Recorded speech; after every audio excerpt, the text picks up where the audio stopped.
I'm gonna read off some stuff real quick. Something I thought I would share. Don't know how far I'm gonna go into it, but here we go. This is something I got from that I did in some research about Jesus and other messiahs. Some things that we should know in regards to the Bible. There are 300 detailed Masonic prophecies. They span from 450 to 1500 years before the birth of Christ. This is also the concept of the virgin birth, the resurrection, and the father-son relationship.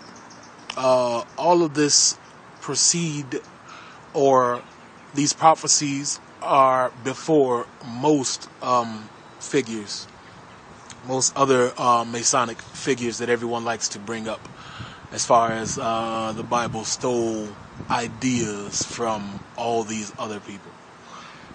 I've come to find out that most of these claims are unfounded, and that if you were to check the original text of these supposed thefts, you will find that the claims that they brought up are not in there.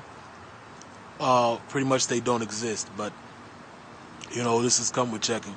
I've come to find out that a lot of times, a lot of atheists, and I'm not trying to single anybody out. I'm just saying that in my conversations with a lot of them, they will throw out things that have already either been proven false, or it's just that they just hope that you yourself haven't understood. Like, a lot of them like to throw out that Jesus is not a real person, which I find odd and weird, because ancient historians considered him to be a real person, and they wrote about him. They even acknowledged that the people who followed him got their name from him. But it's either here or there. Somebody told me today to check my dates, so I responded to him with the dates of everyone, which was within 73 years of the death of Jesus. These people who wrote about him lived. So it wasn't no far off thing, like 200, 300, 400 years after his death, people were writing about him. Now, it was fairly recent to the time of Christ and his death, and people who grew up or were born around the time of his death or after his death could pretty much attest to some of the things that had been said. But anyway, back to what I was going to say. Okay, so one of the people that everybody likes to bring up is Krishna. That Krishna is the 8th avatar of Vishnu, the second aspect of the Hindu Trinity.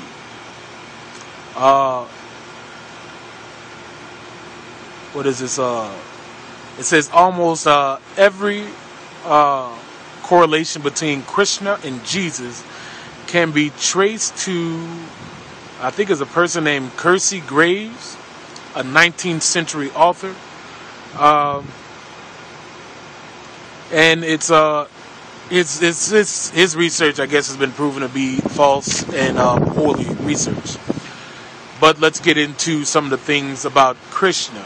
Krishna, in Sanskrit, actually translate as black one. As Krishna was believed to have a blackish blue skin, Christ literally translate as anointed one. And this was to deal with, I guess a lot of people like to say Krishna is the same spelling of Christ, and they try to use a C instead of the K, which it is spelled with. And the names themselves mean something totally different. But let's go on to, again, virgin birth. The virgin birth of Krishna. A virgin birth is never attributed to Krishna. His parents had borne 7 previous children.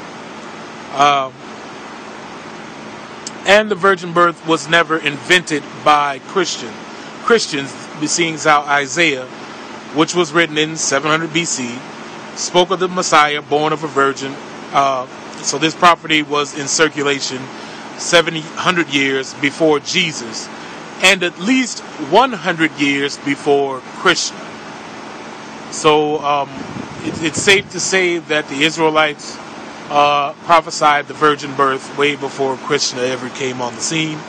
and way, way before Christ came on the scene. This is not something Christians made up of themselves. This is written in text, and we all know that they found the Dead Sea Scrolls, which are dated so many years before Christ, I believe, and that it is pretty much an exact copy of what we have today when they go over the translation. He was the 8th son of Princess Daraki and her husband Vishindra, I can't do, and this can be found in the Hindu text, the Mahabharata, book 12. It's Hindu text, book 12. Another thing that they like to say, infant massacre. Says the Hindu legend states that Daraki's 6 previous children were murdered by her cousin King Kamsa due to a prophecy foretelling his death at the hands of one of her children. And what they try to compare that to is Herod, but Herod issued a decree to slaughter all male children under 2 years, not just 6 or 7, but all male children. And that the Hindu text says that Kamsa only targeted Devaki's children, and this is also in. You can read this in the Hindu text. I can't even Bhagavata, book 4. I might be pronouncing these all wrong, so hey, who knows? The parents flee. Krishna's parents never fled, so they never ran away. They were imprisoned by Kamsa, so he could kill Krishna once he was born. This is also in the same book 4 of the Hindu text. The whole thing about the shepherds, wise men, a star, and a manger. Krishna was born in a prison. He was not born in the manger. So there were no stars and all that stuff. And his parents, and he was born in secret. He was born in secret by his parents. So there were no wise men to come and see Krishna because, you know, he was born in secret. The other false thing that people say, that his father was a carpenter. Krishna's father was a nobleman married to a princess, and his foster father was a cow herder, which is also in the same book 8 of the Bhagavata, crucifixion. I guess people say Krishna was crucified, yet he was not. Krishna was shot in the foot, the heel, and from what I read, this is more akin to Achilles and not Jesus. And this is also in the Mahabharata, book 16, resurrection. It says Krishna came back to life immediately. We all know Jesus came back after 3 days. And that Krishna only talked to the person that shot him. Jesus talked to plenty. Mary and them, when they came to the tomb, a lot of his disciples, a lot of people were around. He talked to plenty. This is also found in the same book, book 16 of the Hindu text. The difference in resurrection. It says Jesus defeated the power of death and sin. Krishna did nothing. Jesus appeared to 500 witnesses. Krishna only to the hunter. Jesus rose 3 days later. Krishna rose immediately. Jesus ascended after the Great Commission.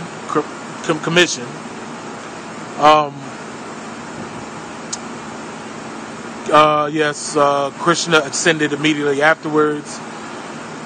Jesus knew that he would die. Krishna did not know. And Jesus went to a physical, spiritual realm. And Krishna went to a mental state, nirvana. So that is the first one I'm going to do. If there's others, I have Buddha. I have Buddha, Horus,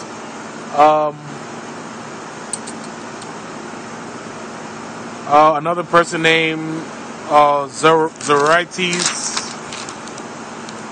I was going to do Mithra, but Mithra has already been debunked. But that was with Krishna. So for those of you who are belligerent or adamant about